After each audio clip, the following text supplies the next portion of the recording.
اردو کور کے معزز دوستوں، میں ہوں ماجد ملک اور آپ تمام دیکھنے اور سننے والوں کو السلام علیکم۔ ناظرین گرامی، تاریخ کئی ایسے واقعات سے بھری پڑی ہے جن کے رونما ہونے کے سبب کچھ ایسا منظر نامہ بنا جس نے یک لخت تاریخ کا دھارا موڑ دیا۔ 79 ہجری میں دمشق میں سلیمان بن عبد المالک کا مسند خلافت سنبھالنا اور اس کے نتیجے میں قتیبہ بن مسلم کا چین کی سرحدوں سے، طارق بن زیاد کا فرانس سے اور محمد بن قاسم کا فتح سندھ کے بعد پلٹ جانا اس کی ایک مثال ہے۔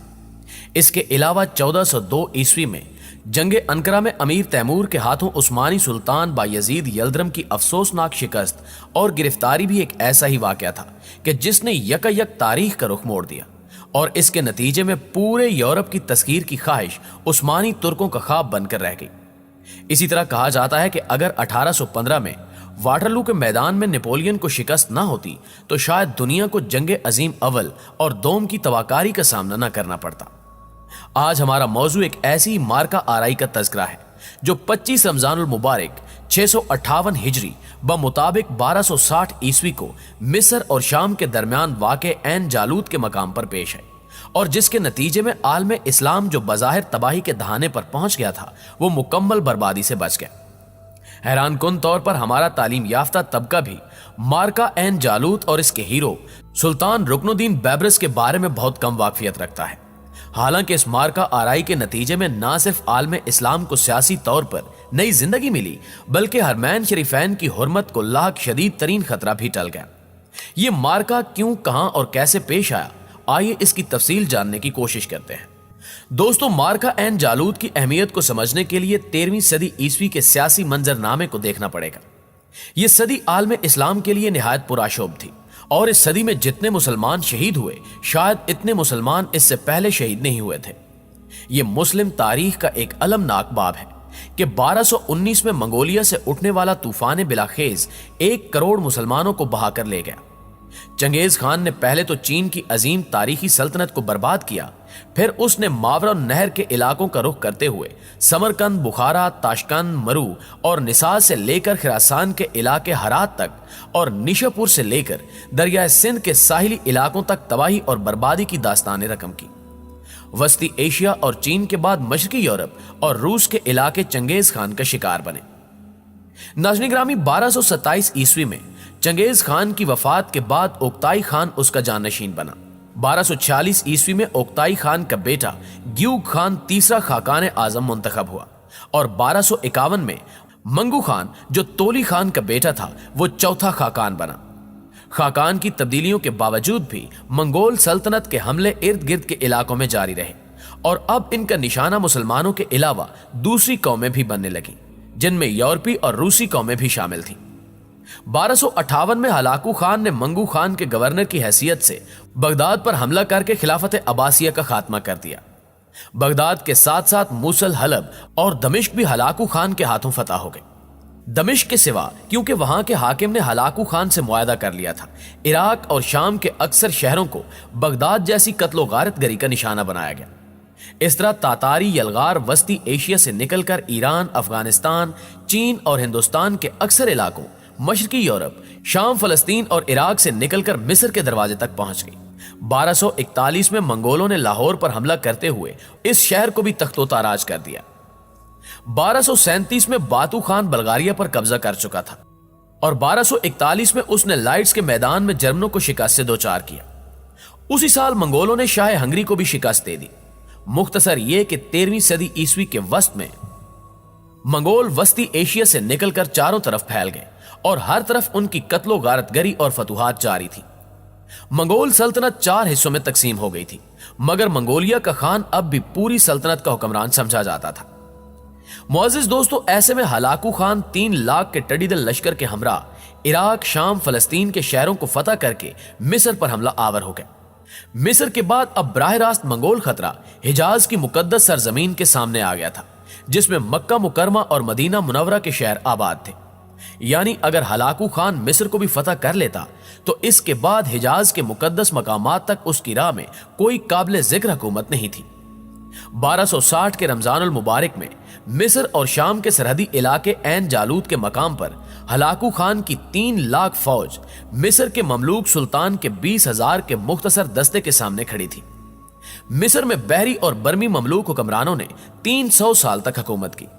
इन सलातीन में जानशीनी के वक्त सख्त कशमकश होती और ताकतवर गुलाम अमीर सुल्तान बन जाता, यानी उनमें जानशीन के तौर पर बेटा हुकूमत हासिल नहीं कर पाता था। दूसरी तरफ 1223 में ख्वारज़म शाह के एक दरबारी के घर बेटा पैदा हुआ और उसका नाम महमूद रखा गया।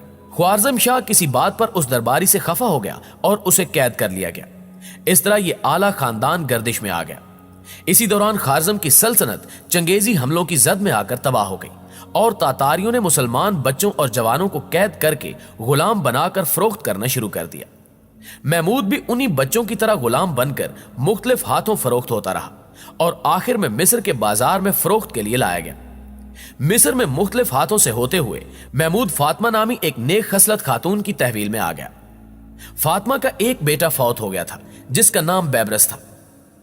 महमूद की शक्ल उसके लड़के बैबरस से मिलती थी, चुनांचे फातिमा ने महमूद का नाम बदलकर बैबरस रख दिया और इसे अपना बेटा बना लिया। फातिमा का एक भाई मिस्र के सुल्तान अल मुल्क साले नजमुद्दीन के दरबार से मुंसलिक था। इसकी मुलाकात जब बैबरस से हुई तो वो उसे काहिरा सुल्तान के दरबार में ले गया। सुल्तान अल मुल्क साले ने कई लावारिस लड़के अपनी खिफालत में लिए हुए थे। इन लड़कों की अच्छी तालीम और तरबियत की जाती, खुराक का ख्याल रखा जाता और सख्त जंगी तरबियत के मराहिल से गुजारा जाता। इस तरह ये लड़के सुल्तान के वफादार बन जाते और सुल्तान की जाती फौज में शामिल कर लिए जाते। मुअज़्ज़िज़ नाज़रीन ग्रामी, महमूद बराह रास्त सुल्तान मिस्र की ज़ेरे निगरानी तरबियत पाकर रुकनुद्दीन बैबरस के नाम से मिस्र की फौज में शामिल हो गया और अपनी लियाकत और महारत के सबब मिस्री फौज का सालार शुमार होने लगा। मिस्र, शाम और फलस्तीन के सरहदी इलाकों पर मुश्तमिल ऐन जालूत का मैदान एक तारीखी हैसियत रखता है। इस मैदान को ऐन जालूत इसलिए कहते हैं कि यहां हजरत दाऊद अलैहिस्सलाम ने जालूत नामी एक जालिम और जाबिर बादशाह को शिकस्त दी थी। इस मार्का आराई को अल्लाह ताला ने सूरह बकरा में बयान किया है। और कत्ल किया दाऊद ने जालूत को और अल्लाह ने उसे सल्तनत और हिकमत अता फरमाई और जो चाहा उसे सिखाया। अल बकरा आयत नंबर 251। ऐन जालूत के मानी है जालूत का चश्मा। उस इलाके में 658 हिजरी में हलाकू खान 3 लाख के लश्कर के साथ मिस्र पर हमला आवर था। उस वक्त मिस्र का हाकिम ममलूक सुल्तान सैफुद्दीन था और रुकनुद्दीन बैबरस फौज का सिपहसालार था। सुल्तान की फौज किसी भी तरह 3 लाख के लश्कर जरार का मुकाबला करने के काबिल न थी और अब मिस्र की शिकस्त का मतलब था कि हलाकू खान की रसाई हिजाज मुकद्दस के शहरों और हरमैन शरीफैन तक हो जाती और फिर मराकश शुमाली अफ्रीका के मुस्लिम इलाके और फिर उनलस इसके कहर से ना बच सकते। मगर इस मौके पर अल्लाह ताला ने आलम इस्लाम को बचा लिया। एक मौजा रुनुमा हुआ और हलाकू खान को अपनी फौज का एक बड़ा हिस्सा लेकर कराक्रम वापस जाना पड़ा।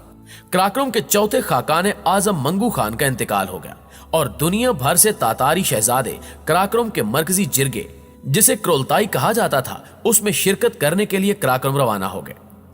हलाकू खान ने अपने नायब कुतुबगा खान को 20,000 का लश्कर सौंपकर वापस कराक्रम की राह इख्तियार की। 15 रमजान 658 हिजरी बमुताबिक 1260 ईस्वी में ऐन जालूत के मैदान में मंगोल सालार कुतुबगा खान अपने लश्कर के साथ मुकीम था कि सुल्तान और अमीर रुकनुद्दीन बैबरस अफवाज मिस्र के साथ आ मौजूद हुए। दोस्तों, हलाकू खान की रवानगी के बाद दोनों लश्करों में अद्दी तवाजुन तकरीबन बराबर हो गया था, क्योंकि तातारी लश्कर का बड़ा हिस्सा हलाकू खान अपने साथ ले गया था। अमली तौर पर अफवाज की कमान रुकनुद्दीन बैबरस के पास थी। बैबरस तातारियों के किस्से सुनकर कहा करता था कि वक्त आने दो, हम इन वैश्यों को बता देंगे कि सिर्फ वही लड़ना नहीं जानते, बल्कि दुनिया में कुछ ऐसे लोग भी हैं जो इनकी गर्दनें दबोच सकते हैं। कुतुबगा खान को हलाकू खान की तरफ से वाज़ेह हिदायत थी कि उसकी वापसी तक इसी जगह क़याम करे और मिस्र पर हरगिज हमला आवर ना हो। अमीर रुकनुद्दीन बैबरस को जब हलाकू खान की वापसी की इत्तला मिली तो उसने सुल्तान को फौरन मंगोलों पर हमला करने का मशवरा दिया। इस तरह बाकायदा तौर पर आगे बढ़कर रुकनुद्दीन बैबरस ने मंगोल लश्कर पर हमला कर दिया। ऐन जालूत की इस तारीख साज जंग में रुकनुद्दीन बैबरस ने तातारियों पर उनका अपना तरीका हर्ब इस्तेमाल किया। उसने अपने चंद दस्ते एक घाटी में घात लगाकर बिठा दिए। बैबरस ने इब्तिदाई तौर पर पसपाई का अंदाज इख्तियार किया और मंगोल उसकी चाल में आकर घाटी में फंस गए। घात लगाकर दुश्मन को तंग जगह लाकर फंसाना तातारियों का अपना अंदाजे जंग था, जो रुकनुद्दीन बैबरस ने खुद उन पर इस्तेमाल किया और माजी की फतूहात के नशे में सरशार कुतुबगा खान बैबरस की चाल में आ गया। घाटी में घात लगाए महफूज मिस्री दस्ते ने मंगोलों को तहस नहस कर दिया। मंगोल लश्कर में अबतरी फैल गई और वो दो अतराफ से मुसलमानों में घिर गए। बैबरस ने मंगोल फौज का कत्लेआम किया और इन्हें इस बुरी तरह से मारा कि तारीख में इससे पहले तातारियों के साथ पहले कभी ऐसा नहीं हुआ था। कुतुबगा खान बैबरस के हाथों गिरफ्तार हुआ और बैबरस ने उसे कत्ल कर दिया। मंगोल लश्कर मुकम्मल तौर पर कत्ल या गिरफ्तार हो गया था। मकतूल सालार कुतुबगा खान की लाश की नुमाइश काहिरा की गलियों में तातारी कैदियों के साथ की गई और बाद अज़ां उन कैदियों को भी कत्ल कर दिया गया। मुअज़्ज़िज़ नाज़रीन ग्रामी, ऐन जालूद के मैदान में तातारियों की शिकस्त की खबरें शाम और फलस्तीन की मंगोल मकबूजात में आग की तरह फैल गई। मुसलमानों ने मंगोल हाकिमों के खिलाफ बगावत कर दी और जगह जगह से खबरें आने लगी कि मुसलमानों ने तातारियों से शहर वापस लेने शुरू कर दिए हैं। इस तरह देखते ही देखते शाम और फलस्तीन की अक्सर मकबूजात मंगोल तसल्लुत से आजाद हो गई। इस तरह मंगोलिया से उठने वाली काली आंधी 40 साल तक मजलूम मुसलमानों का खून पीकर 1260 ईस्वी में ऐन जालूद के मैदान में रुकनुद्दीन बैबरस के हाथों अपने अंजाम को पहुंच गई। अगरचे इसके बाद भी तातारियों ने मुसलमानों के इलाकों पर कई हमले किए, मगर इनके नाकाबिले शिकस्त रहने का तासुर खत्म हो गया था और अब मुसलमान हर जगह डटकर उनका मुकाबला करते थे।